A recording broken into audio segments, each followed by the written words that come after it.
Hello दोस्तों, स्वागत है आप सभी का आपका अपने चैनल बेसिक नॉलेज में। तो कैसे हैं आप लोग? आशा करता हूं आप सब मस्त है, स्वस्थ हैं और पढ़ाई बहुत ही धाकड़ दर्ज कर रहे हैं। दोस्तों याद रखिए, आज का दिन सिर्फ बचा है और कल आप लोग एग्जाम शुरू है। हो चुका है आगाज रन का, युग बदलने की तैयारी और जीत उसी का होगा जिसका संघर्ष जारी। जो मेहनत कर रहा है, जो पढ़ रहा है, वो जरूर एग्जाम में सफल होगा, बहुत अच्छे नंबर से पास होगा। और मेरी सारी शुभकामनाएं और भगवान का आशीर्वाद सभी के साथ है ही। तो दोस्तों आज हम लोग इसमें देखने वाले कुछ महत्वपूर्ण क्वेश्चंस जो आप लोग एग्जाम के लिए काफी महत्वपूर्ण है, जो सिलेबस के आधार पर है, जो सिलेबस में है, सिर्फ वही चीज हम लोग यहाँ पर देखने वाले हैं, बाकी कुछ भी नहीं। तो चलिए शुरू करते हैं।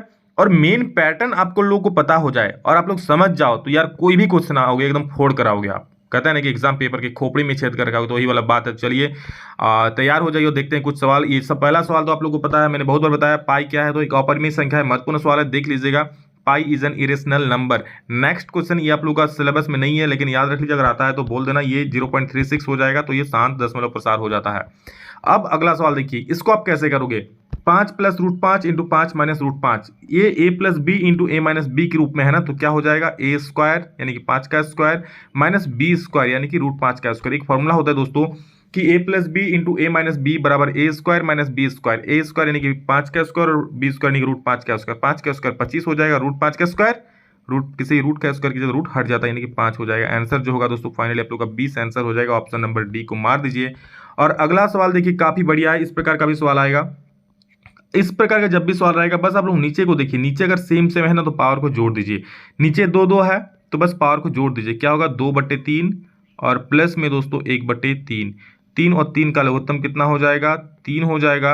और भाग दोगे तो 3 एकम 3 एक बार में, तो 2 एकम 2 हो जाएगा। बस जो एलसीएम लेते हो सिंपल से सरल करते वही वाला चीज़ है यहाँ पर। तो यहाँ पर 1 हो जाएगा, तो 2 और 1 3, तो 2 के पावर में 3/3 हो जाएगा। 3 से 3 कट जाएगा एक बार में, तो 2 के पावर में 1 यानी कि जो फाइनल आंसर होगा 2 आंसर हो जाएगा। 2 कहीं भी दिख रहा है? बिल्कुल सर, ऑप्शन नंबर सी को मार दीजिए। इनमें से कौन एक चर में बहुपद? चर मैं 1000 बार बता चुका हूं, चर मतलब जो X Y Z T W X जो भी होता है ये सब चर कहलाता है, समझ गए? तो किसमें एक चर में बहुपद है? तो देखिए इसमें रूट में है, नहीं होगा। बटा में है, नहीं होगा। इसमें देखिए, अब ध्यान से देखिए, एक चर में बोला है ना, इसमें ये भी बहुपद है लेकिन ये एक चर में नहीं है। यहाँ पर अच्छा सवाल दिया है, एक ध्यान से देखिए। इसमें कितना चर है? एक चर, 2 चर, 3 चर है, तीनों अलग अलग है। लेकिन इसमें सिर्फ और सिर्फ एक चर है, एक्स ही एक चर है। यहाँ भी एक्स, यहाँ भी एक्स, तो एक चर में यही एक अकेला बहुपद है, तो ये सही उत्तर हो जाएगा। अगला सवाल है एक्स स्क्वायर का गुणांक। तो देखिए एक्स स्क्वायर का गुणांक, किसी का भी गुणांक पूछिएगा तो उसके साथ गुना में जो है वही उत्तर हो जाएगा। बोले सर एक्स स्क्वायर के साथ गुना में तो कुछ है ही नहीं, तो कुछ नहीं है, तो 1 तो होता है ना दोस्त, तो 1 को मार देना। नेक्स्ट 7 नंबर सवाल देख, सॉरी 6 नंबर के बाद वो सब आप लोगों को सिलेबस में नहीं था। 10 नंबर सवाल देखिए, अच्छा सवाल है। ये दिया -2x प्लस 3y बराबर 6 को ax plus by plus c के में व्यक्त करने पर a, b और c का मान क्या होगा? तो देख लो, a का मान जो होगा इसको इस रूप में व्यक्त करो, तो कैसे व्यक्त करेंगे? -2x तो है ही, कोई दिक्कत नहीं, प्लस 3y तो है ही, कोई दिक्कत नहीं, और प्लस c होता है ना, तो इधर c है 6, इसको इधर ले आओगे बराबर के, तो इधर -6 हो जाएगा बराबर 0। a का मान 2, b का मान 3 और c का मान -6। जी हाँ, माइनस होगा तो माइनस को पकड़ना है, जैसे यहाँ पर पकड़े, तो -2 3 और 6 हो जाएगा। तो -2 3 और 6 कहीं दिख रहा है? तो बिल्कुल सर, -2 3 और -6 दिख रहा है हम लोग को ऑप्शन नंबर सी में, तो बिल्कुल सी आप लोग का सही उत्तर हो जाएगा। आगे देखो 11 number, y equal to 3x plus 5 के लिए कौन सा विकल्प सत्य है? एक अद्वितीय हल है, केवल 2 हल है, अपरिमित रूप से अनेक हल है कि कोई हल नहीं है? तो देखो, आप x का कोई भी मान रखो, मान लो x का मान 0 रख देते तो y बराबर कितना हो जाएगा? 5 हो जाएगा। x बराबर 1 रखोगे तो कुछ और मिलेगा।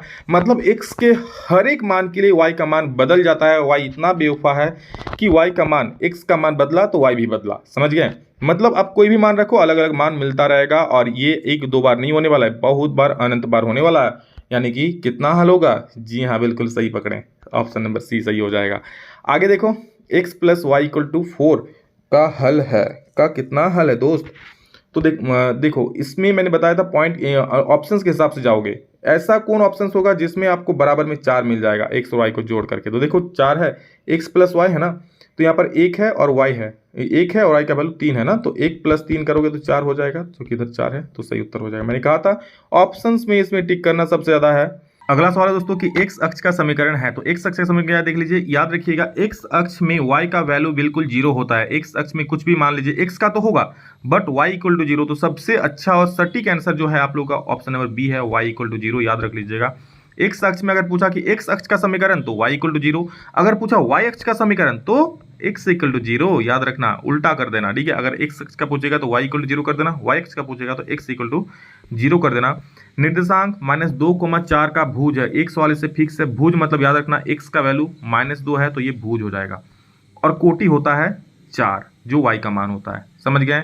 आकृति में 3,-1 निर्देशांक को कौन सा बिंदु प्रदर्शित कर रहा है, तो 3,-1, 3 है x में और -1 है y है, तो 3 में 1, ये देखिए 3 है यहाँ, और -1 मतलब नीचे आओगे यहाँ ना -1, क्योंकि ऊपर में तो प्लस जाओगे, तो यहाँ कौन सा मिल रहा है, ऑप्शन नंबर ये मिल रहा है, देख लो क्या बी है, तो बी बिल्कुल, यानी कौन सा निर्देशांक, यहाँ पर ऑप्शन 15 नंबर का नहीं दिया है ना, आकृति में कौन सा बिंदु प्रदर्शित करता है, तो बी लिख देना, ठीक है। आगे देखो, एक दिए हुए बिंदु से होकर कितनी रेखाएं खींची जा सकती है, तो एक बिंदु से मैंने इससे पहले भी कहा था जितना खींचना है खींच लो, अनंत रेखाएं खींची जा सकती है, ऑप्शन नंबर सी सही हो जाएगा। 54 डिग्री का संपूरक कोण, संपूरक मतलब जब दो कोणों का योग 180 होता है तो संपूरक कोण होता है। एक कोण अगर बोल दे 54 तो बस माइनस कर दो आप लोग का 6 और इधर 7 में 5 गया तो 2, तो 126 डिग्री इसका उत्तर हो जाएगा, ठीक है। नेक्स्ट, यदि एक कोण अपने पूरक कोण के आधे से 30 डिग्री अधिक हो तो कोण की माप क्या है। यदि एक कोण अपने पूरक कोण के आधे से, ठीक है, मान लेते हैं कोण क्या है x, उसका पूरक कोण क्या होगा 90 - x हो गया, दो कोण मिल गया हमें। अब क्या बोल रहा है, क्योंकि पूरक कोण मतलब क्या, जब दो कोण हो 90 डिग्री हो जाए, एक कोण अगर x मान लिए दूसरा क्या होगा 90 - x ही होगा ना, क्योंकि उसमें से x माइनस हो जाएगा। अब बोल रहा है कि यदि एक कोण यानी कि x अपने पूरक कोण के आधा मतलब इसका आधा 90 - x का आधा से 30 डिग्री अधिक हो, तो कितना अधिक है, ये 30 डिग्री अधिक है, समझ गए, इससे 30 डिग्री अधिक हो गया। अब इसको सॉल्व करो, आंसर मिल जाएगा, क्या हो जाए, इधर तो x है ही, इधर होगा 90 - x, और यहाँ एलसीएम लोगे तो यहाँ 1 हो जाएगा, तो 30 दूनी 60 हो जाएगा, तो +60, अब बट्टा में 2, इसको सॉल्व करोगे तो देखो क्या हो जाएगा, इधर 2x हो जाएगा और इधर 90 और 60 150 हो जाएगा ना, तो 2x बराबर, इधर 2 गुनी x 2x हो जाएगा, ध्यान से देख लो, और -x यहाँ पे है, उधर जाएगा क्या हो जाएगा +x हो जाएगा, मतलब 2x और x 3x हो जाएगा, और 90 और 60 कितना 150, तो 3x बराबर 150 हो जाएगा, तो लिख सकते हैं 3x बराबर 150, इसको काट देना 50 से, 3 × 5 = 50 डिग्री, तो x का जो वैल्यू होगा दोस्तों कोण की माप क्या हो जाएगी 50 डिग्री, यानी कि ऑप्शन नंबर बी सही हो जाएगा। अगला सवाल है, AOB की रेखा है x का मान, बस आप लोग याद रखना कि एक तरफ का कोण ये होता है 180 डिग्री, तो 5x + 4x बराबर 180 डिग्री, तो 9x बराबर 180 डिग्री, काट देना 9 से 2 बार में कट जाएगा, मैंने 20x बराबर कितना हो गया 20 डिग्री, कहाँ पर है, ये है ऑप्शन नंबर बी, बिल्कुल सही उत्तर।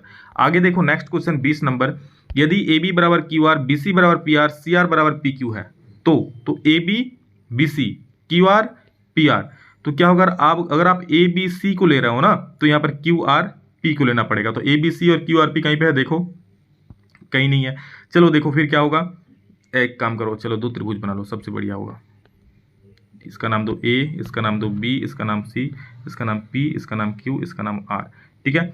अब क्या बोल रहा है कि AB बराबर QR, AB जो है ये QR के बराबर है, चलिए ठीक है, BC जो है वो PR के बराबर है, BC जो है वो PR के बराबर है, ठीक है, ठीक है, और CR जो है यहाँ पर CR नहीं CA होता है, ठीक है, CA किसके बराबर PQ के बराबर है, समझ गए। अब देखो कहानी, अगर हम ABC ले रहे हैं तो यहाँ पर क्या लेना पड़ेगा QRP, समझ गए, क्योंकि ABC, तो इधर एक वाला देखो पहले क्या है, एक वाला क्या है QR, दो वाला ये वाला दूध है ना, 2 है तो RP, तो QRP है, A भी नहीं है कहीं, तो इसको नहीं होगा।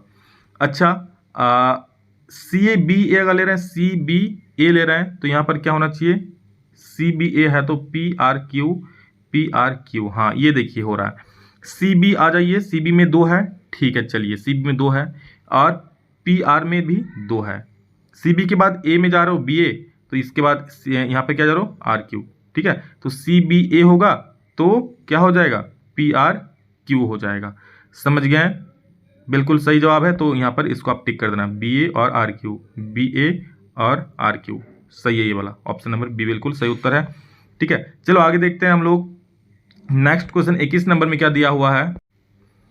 नेक्स्ट नंबर बोल रहा है कि ABC में AB बराबर AC, तो कोण B और 45 डिग्री है, तो कोण C का, देखो त्रिभुज ABC है ये वाला ABC में B बराबर कितना डिग्री है 45 डिग्री, ये है 45 डिग्री, ठीक है, तो कोण C का मान क्या होगा, इसका मान निकालने बोला, और साथ में और एक चीज बोला है, क्या बोला है कि ए बी बराबर ए सी है, ए बी बराबर ए सी।